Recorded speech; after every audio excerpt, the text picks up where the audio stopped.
have a video for you about the gates of human design. If you are a subscriber, you've been here for a while, you might be wondering, what the heck is this about? And you may not know much about human design. I'm going to try to give you some basics as we go, as they're relevant, but this is a sort of specific topic that I just felt drawn to and called to respond to as a generator in the human design system. So I'm going to jump in and do it. I will be making more videos here on human design to help kind of contextualize some of this, so you can stay tuned for those.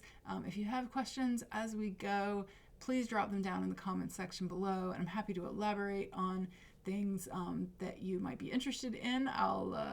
You'll be giving me an opportunity to respond, and I'll check in and see if it feels right, and do some more videos on that topic.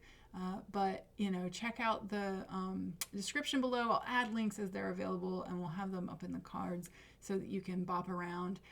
But if you're new here, you probably were interested in this topic of talking about the gates in human design. Just to briefly introduce you to me, my name is Avery, and I help justice-aligned, neurodivergent, and nerdy humans to cultivate ease and self-trust for growing into our emerging future. And human design is one of the tools that I like to use to do that. I think the human design is a great tool for self-trust and for finding what is unique about us, what is ours, and learning to trust that, as opposed to all of the societal and cultural conditioning that we might experience. I practice human design in a very neuroemergent way. I have Neuroemergent Human Design Readings available. You can check the link in the description if you'd like to work with me. But basically what that means is that I'm really interested in how human design can teach us about our unique neurotypes, whether we're neurodivergent or neurotypical. Everybody's got a neurotype, and it's very unique and blended, and I think we can learn a lot from human design about that. Part of my neuroemergent lens is also the emergence piece. For me, is very much about finding what is new, what is possible, and challenging old shitty systems like capitalism, colonialism, etc. And so that shows up a lot in my work. So that's just a little orientation to where I come to human design from, if you are a human design person and that's why you're here. Just to give you a little bit of an idea. So today we're going to be talking about the gates.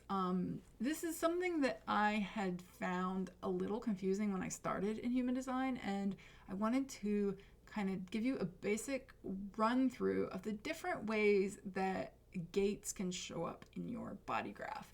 The example I'm showing here is in fact me, so there's not a picture of me on the screen, but there is in fact a picture of me on the screen in an esoteric way, because this is my body graph. I'm just going to use this as an example because I'm very familiar with it, and it will be the easiest thing to teach from. If you're not familiar at all with human design, you can look. There's a lot of different sources on the internet where you can get your body graph. Just search human design body graph, and you'll find a map that looks more or less like this. Different sites may use different colors, but what we're looking at is the gates, which are these individual numbers. And so in your body graph, you're going to see that some of these are colored in or highlighted, and some of them are not. You'll notice that the ones that are colored in or highlighted are automatically going to have at least half of the channel that's connected to them, these little lines, is going to be colored in as well. You may have some where you have two either side, and so the full channel is colored in. And you'll also notice that sometimes it's red, sometimes it's black. Most graphs use these colors. There are some I've seen like purple and green, but for the most part, you're going to see red and black. It just means black is conscious, red is unconscious, and sometimes you'll see a mix of the two. We're not going to go into that in too much detail, but that's what you're seeing there. If you're interested, let me know. I can do another video on that topic.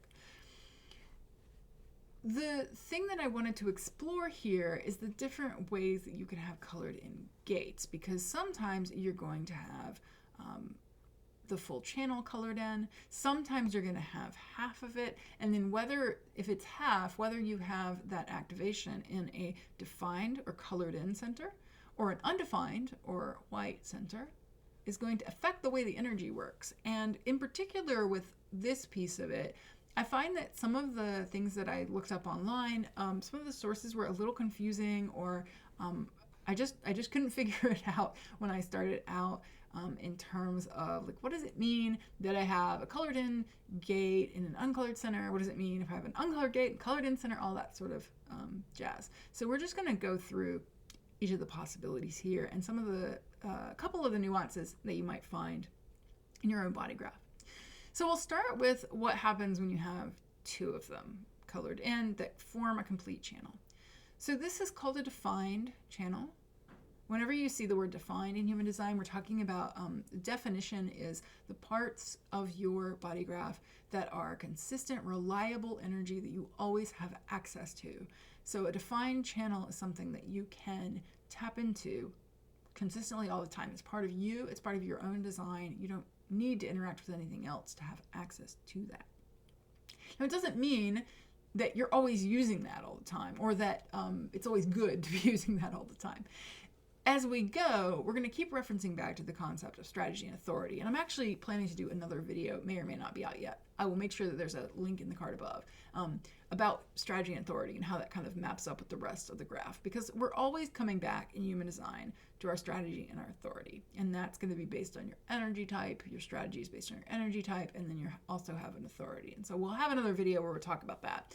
But I do want to just point out that just because you have a defined channel doesn't mean it's always the time to be using it. You're still going to be relying on your strategy and authority to tell you, when and how to make use of that. So this is a great example. I have 23 and 43 together. This channel, I particularly like this as an example. One, because it's a pretty common channel. A lot of people have this one. But also because I do have a lot of neurodivergent folks who are interested in my work. This is one that will often really resonate. Like when I found out about this channel and that I had it, I was like, of course I do. It's one of the colloquial ways in which it's known is the genius to freak channel.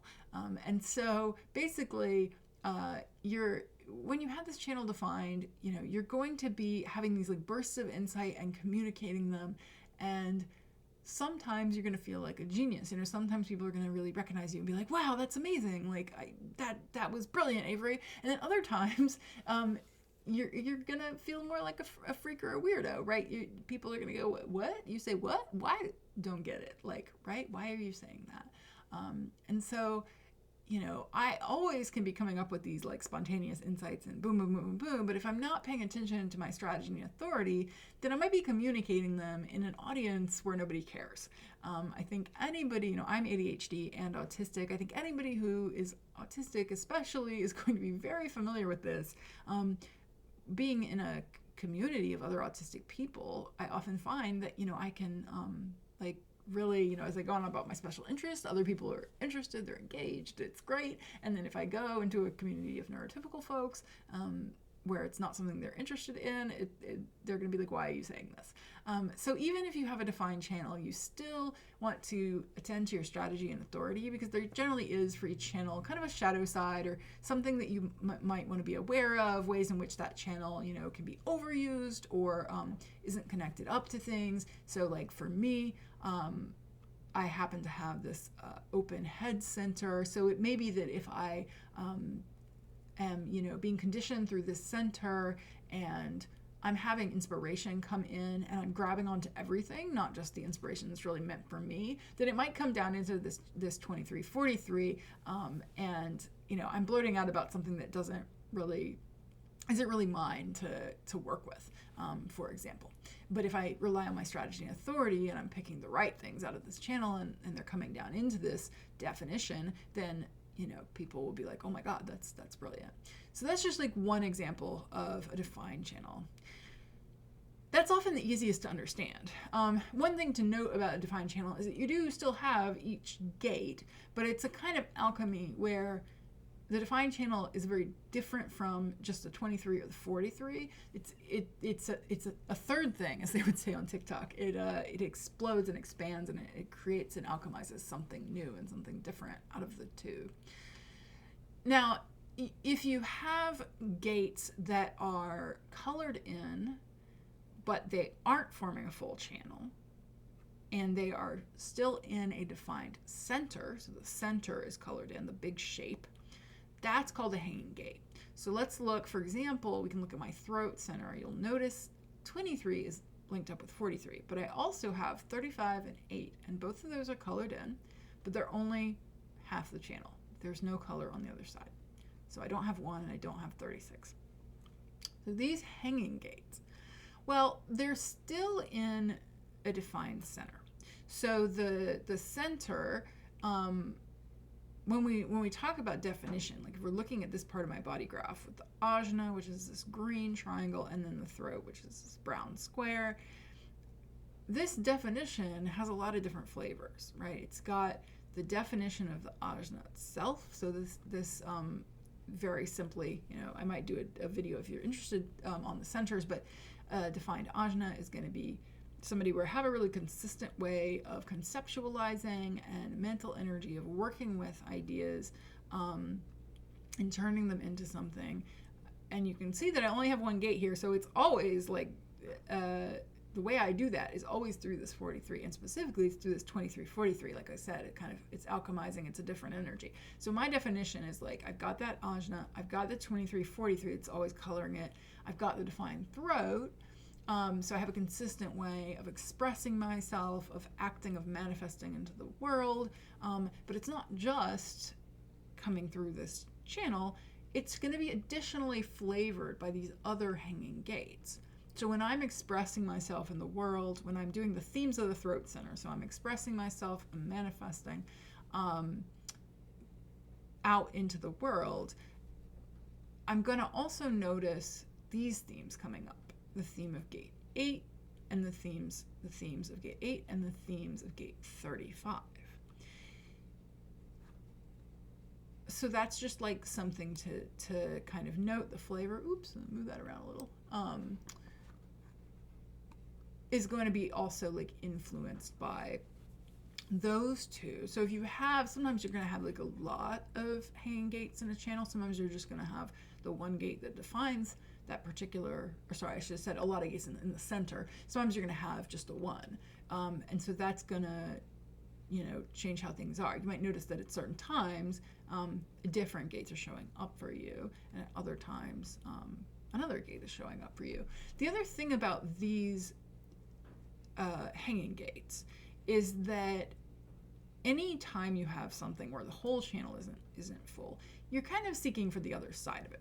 And you're also, because you don't have the whole channel, you'll notice if you read descriptions of a particular gate, sometimes there'll be a little flag to like, okay, you have 35, but you don't have 36. So here's what you're looking for, longing for, seeking. Like, here's what might be missing. Here's the ways in which you might, this doesn't have its full potential because it's not matched up with its twin. You're always going to be kind of having the energy of naturally seeking out people and experiences and places where you're going to have opportunities to interact with the other side. So for me, 35, I'm always going to be kind of attuned to people who are having gate 36, and especially people who also have a hanging gate, especially people who, honestly, people who have a hanging or a dormant gate, but anybody who has not the full channel, because if that's 36 and I've got 35, when we meet up together, that's what's called an electromagnetic connection in human design. It's a spark energy. It's a growth energy. It's this alchemy that we talked about. We have it naturally in ourselves for our defined channels. But when we match up with someone else, we're actually creating alchemy out of that relationship. And so there's this opportunity where me and another person can form the energy of the 35-36. We also experience this with transits. So as the planets move through the sky, there's going to be certain times where 36 is activated by a transit. It could be short term, could be long term. Again, we could do another video and talk about transits. But that will happen in the sky. And at those times, I might be feeling particularly sparkly and lit up because I got this whole defined channel and I would have access to that energy. But transits have different lengths. So, sometimes it's really like brief and ephemeral if it's, say, a moon transit versus a Pluto transit. It might be there for a while. It might be in that gate for, multiple years. So that's just like, that's a little more of an advanced concept, but again, strategy and authority will always lead you back to this. So strategy and authority will naturally, if you're practicing your strategy and authority, it's naturally going to look for opportunities that will fill in this channel. And if you're using your strategy and authority, then you're naturally not going to fall into some of the pitfalls of just having it on its own. And you're not going to try to force yourself to like pressure yourself for this energy that you don't have. There's also a special case here where I have, you'll notice 8 and 1 here. I have gate 8 and I have gate 1 empty. Now, you'll notice that these two centers are both defined.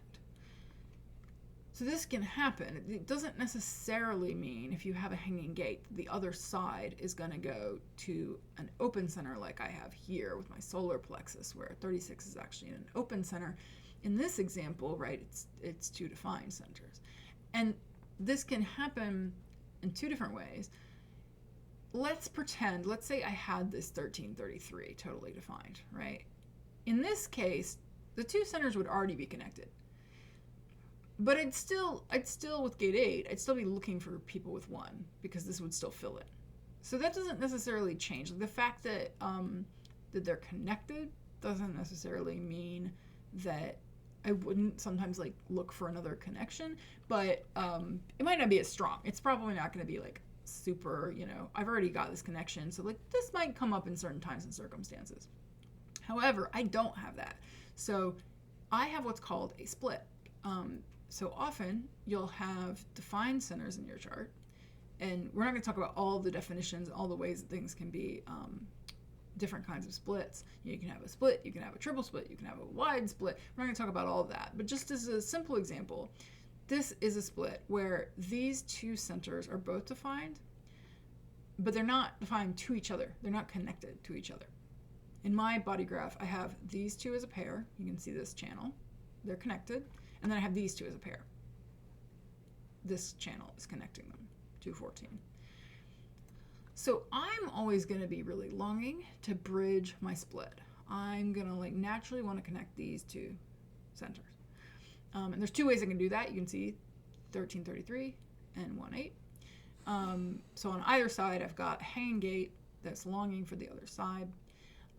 And when you have that going on, and again, this is just like touching the surface of this because there's different ways this can occur. This is going to be more emphasized for some definitions, less emphasized for others, but it's there for anybody who has a split.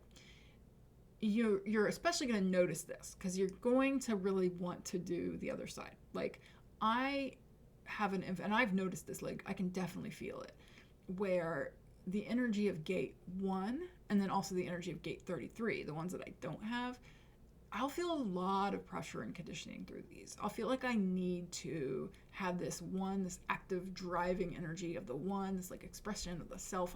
I'll be like, I need to figure it out. Like when my mind is chattering at me, one of the things it chatters about is how do I do that? When my mind is chattering at me, one of the things that it'll chatter about, gate 33, is like retreat and privacy, and how do I get myself alone, and how do I have time to process through everything I need to process. Like that's often a thing as well.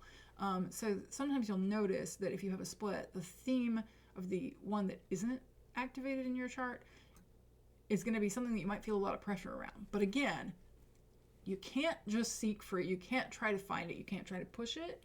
Strategy and authority naturally guide you towards these things. And listen, I'm not dogmatic about human design. I practice strategy and authority because it's worked for me. But I do think like sometimes you'll find sources that can be really, kind of like, you must do this. And it's really, for me, it's an experimentation, right? See if it works. Try practicing your strategy and authority. And does it naturally unfold? If it doesn't, then like, human design maybe isn't for you. Or maybe, you need another angle or another way of coming about it. But I'm speaking here from the human design system, and so what the human design system would say is that we want to practice our strategy and authority, and naturally we're going to find these connections that bridge the split. Okay, then what if you have an activated gate in an open center? So this is called a dormant gate. So we talked about the activated, I like to call these, like, they're often called active gates. I like to say active gates in a defined channel, just to be really specific. We talked about hanging gates. Now we have dormant gates. So the dormant gates are a little different because with a hanging gate, it's in a defined center and it's part of your definition. So you always have consistent, reliable access to this energy, not the whole thing, but to this energy, and it flavors your center. Here, there's nothing to flavor. You don't have consistent, reliable energy to these dormant gates that are in an open center, but they do flavor the energy you're experiencing through that open center. So here, for example, in the head center, I actually have all of the gates dormant. They're all active, but my head center is not defined because none of the ones that correspond in the ajna are activated. So there's no connection here, but I have all of them. So my energy here as energy inspiration is coming through my head center. Like all of these things can flavor it. The example I actually want to use, let's come back down here to the solar plexus, because it's a little more clear when we look at this in my chart. So here, I only have one dormant gate in this. So you might have one, you might have two, you might have three. You'll notice I have like 2 here, 3 here. It's going to vary. They might be dormant gates that potentially connect to different centers. So like down in my root, you'll notice I have 1 that's connected to the spleen, and I have 2 that are connected to the solar plexus. So all these things will flavor it. But just to give it a simple example, in my solar plexus, I only have the 1 dormant gate, 22. So with 22, what happens here, the open centers are not areas that you have consistent, reliable access to or energy. The open centers are really the classrooms of human design. This is where we experience the other. This is where we're conditioned. Conditioning in human design just being the way you take on any other kind of energy influence, the way you take on societal messages, cultural messages, the way you take on, things from your parents, but also it can be really positive, right? It can just be like the way that others influence you, the way people resonate with you, is all coming through your open centers.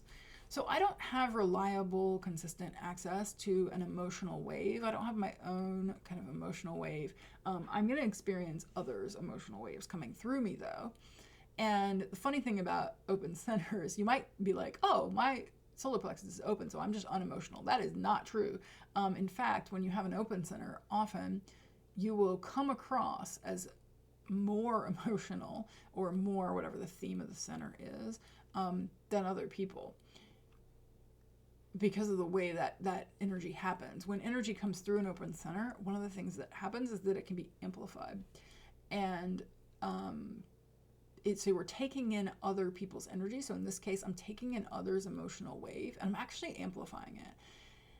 And the way I amplify it is through that dormant gate. So that dormant gate is like how it's amplified, the flavor of that amplification. It's also how I connect, like period, to that energy. If you have a center that has no gates activated in it, then you'll have a very specific experience of that center where you're actually often tend to be really confused around the themes of that center, and you might extra struggle with that center because there's just nothing for you to connect to when that energy comes through it. It's like, I don't know. For me, I don't have that in my chart, so I can't show you a specific example of it. But for me, when emotional energy comes through, I'm always going to be connecting with this 22, 22, 22. So with gate 22, this, by the way, is the gate of openness. And it's got a lot of like lovely things, that when you have this gate, especially if you have it, say, in a defined center, you might notice that it's really flavored by like an openness to being able to listen and to take things in. But when you have it like I do as a dormant gate and open center, you might particularly notice some of the challenges of that gate. So with the solar plexus, each of these gates can represent a particular kind of emotional nervousness or fear. 22, it's the fear of silence. So when I experience other people's emotional waves coming through me, one experience I might have is the fear of silence is like, literally just the fear of silence, but specifically it's like I can experience an uncertainty around, is anybody going to listen to me? Is there anything worth listening to in my environment? The gate of openness, it's openness to listening, to hearing the other. And so there's this theme of listening. And so when you have the dormant gate, it's not connected up naturally to the throat center, to the expression. So it can be like, I experience, if someone else is, if their emotional wave is conditioning me, the way I might feel that, and then the way I might reflect that back to them, is around this fear, this uncertainty. And so it might be that like maybe I do like tend to like blurt things out. It might be, blurt things out that like aren't really worth listening to. Or I might amplify for them an uncertainty around, I might like run away and not want to listen to them. So there's different ways this can come across, and it's really an experiential thing. Like you have to think like, how does this show up in your own life? But you may find yourself when you're around people with defined centers, like this might really come up. So like when I'm around defined emotional people, I'm more likely to be experiencing this kind of like fear of silence, this kind of like, is there anything worthwhile out there? Is there, are people ever going to hear me? It's just going to come up more, and I'm going to push it back at other people. And it's really going to flavor my experience of emotion and of the the solar plexus center. Often confrontation comes up. So my experience of confrontation might be really colored by that. And when I'm like, a natural thing for an open solar plexus is to kind of want to run away from and avoid confrontation. So I might do that because I'm uncertain that anybody's going to listen to me. But then paradoxically, by avoiding confrontation, by not saying things that I think are going to ruffle feathers, well, nobody is going to listen to me. Like nobody is going to be open to me, the gate of openness. So, you can check out your own dormant gates to see how that comes up. And then finally, the very last thing I'll say is that, of course, you have gates that are not activated at all. And we've talked about them a little bit as we're looking at the pairs. These gates are just, you're not going to naturally yourself be experiencing these themes. You're looking to those themes in the other. You're looking to those themes through the transits. So you're going to experience them when someone else has them. They're going to light up for you. And even if you don't have the corresponding one. So let's say, like, here's an example, 4816. I don't have either of these. So I'm not going to experience them. I'm not going to have a lot of like charge around them, but it may be that sometimes somebody walks into my environment, or maybe I'm in a group where I'm actually around two people who are lighting up each other's 1648. Or maybe I'm around one person who has the full 1648, or maybe the transits in the sky are lighting up 1648. All of these possibilities mean that I could experience these. So every single gate in the chart I can experience, but I'm not contributing anything to that. I'm just sort of like experiencing it. It's happening. It's passing through me. And I'm, like, okay, that's an energy I'm feeling, but like, I don't have a lot of contribution or control over it. So it's really just an opportunity to like learn from it. So that's the gates that are fully undefined, not activated. Okay, I hope that was helpful. Let me know in the comments below if you have questions about gates and how this works. Of course, if you want to explore this in your own chart and you could use a guide, I do offer human design readings. I call them Neuroemergent Human Design Readings. They're really for everyone, but they are especially great for neurodivergent folks if you're looking for a reader who's competent in working with neurodivergent people. Hi, it's me. I am myself neurodivergent, autistic, and ADHD, and I would love to work with you. You can see the links below to do that. And also, if you found value out of this, whether or not you're interested in working one-on-one, this is a community-supported channel, and it's very much voluntary, so please enjoy for free. Take it away. Don't worry about it if you don't have the ability to do so, but if you did receive value from this video or other videos on the channel and you do have the ability to contribute, I would love for you to do so, and you can find that link below as well. You can also just stay in touch and learn about both videos and blog posts that I'm doing around human design and other topics by joining the newsletter, and you'll find that link below. So everything is down in the description. I'd love to interact with you, love to hear from you, love to give me some opportunities to respond. I am a generator, so if you have questions or if you have things you would like me to do on human design in the future, you can leave a comment below, and I'm happy to respond to your comment either way and perhaps do a video on the topic if it does grab me. Thanks for watching and have a great rest of your day.